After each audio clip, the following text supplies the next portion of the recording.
Hello mga kababs, marami kasi ang nagtatanong sa atin kung anong sukat ng ating parawing pen at stating pen. Pasensya na at natagalan po ang aming pagsusukat. So ngayon na ito na po ang ating sukat. Papakita na po natin ang sukat ng ating parawing pen muna. Yan.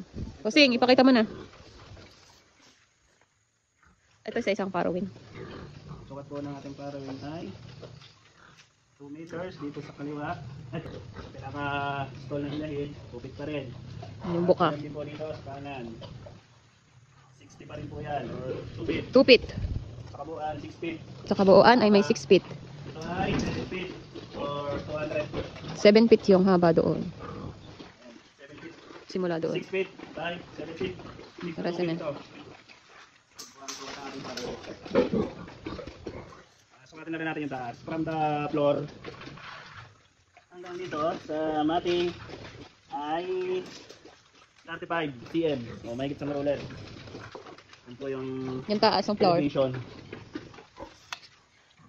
So dito sa unahan, medyo mababa dito ng konti dahil ang floor natin ay may klebe. Islan po yan. So, ano lang siya. Wala pa siyang 1 foot. 28 cm lang. So ito, yung ano niya, bahay niya. Dahil niya, ano lang siya, may isang metro. 100, kahit 100 cm o 1 meter, okay na yan. Hindi naman nakabot ang likod dyan ng lahid. Yung mga gustong kumawa ng Parawing. paring o kaya stating. Ito yung taas naman ito mula sa floor. Wala siya, 20, ito 26 cm. Yung angat ito, sa gitna ng baka lang sa mismong side. Dito, 24. Medyo mataas dito ng konti para hindi naman kabalag sa mga biik natin kapag lumalaki. So lalagyan na lang natin ng ganito. Harang sa likod ng inahin para hindi siya sumangat. Bali semento yung ano hinig, anong inahin. Para less sa ano, tipid ano, tipid sa bakal. Dito naman sa ano, sa sahig. Ay itong bakal na ito 80 cm, yan 80 cm. 80 cm yung ginawa kong kapakan ng inay sa hulihan. Tapos the rest sinimento ko na yan. Ito yung taas naman ng ano niya, ng dingding, ng harang.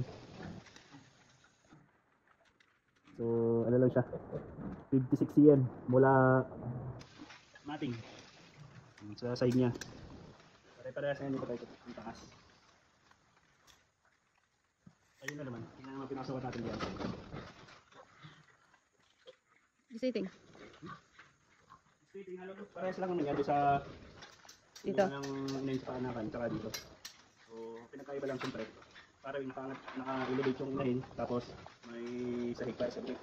Ito tsaka ito halos parehas lang ng sukat yan. Parehas lang sila ng sukat ito. So 6 by 7 feet. Okay na? Okay na. Ano sukat ito? Magkano yung ginastos mo dito sa ano, sa parawing pen? Dito ang gastos dito sa parawing. Ito, isang parawing yan. Inabot natin ng ano, mga 10,000. 10,000. Less na rin ang ano dyan, labor, kasi siya lang din ang gumawa. Yun nga lang, walang hindi pa kasama ng labor kay DIY din. Itong parawing, itong isang buong parawing.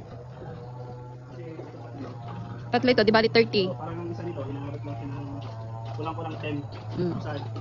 So, nasa yung figure, Ay, oo, yung feeder. sa 1,300. Oh, 1.3 yung feeder.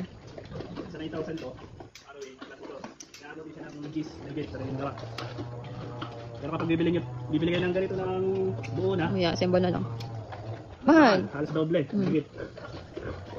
Mababa na yung 25,000. Okay na. Kung marunong naman sila mag-DIY.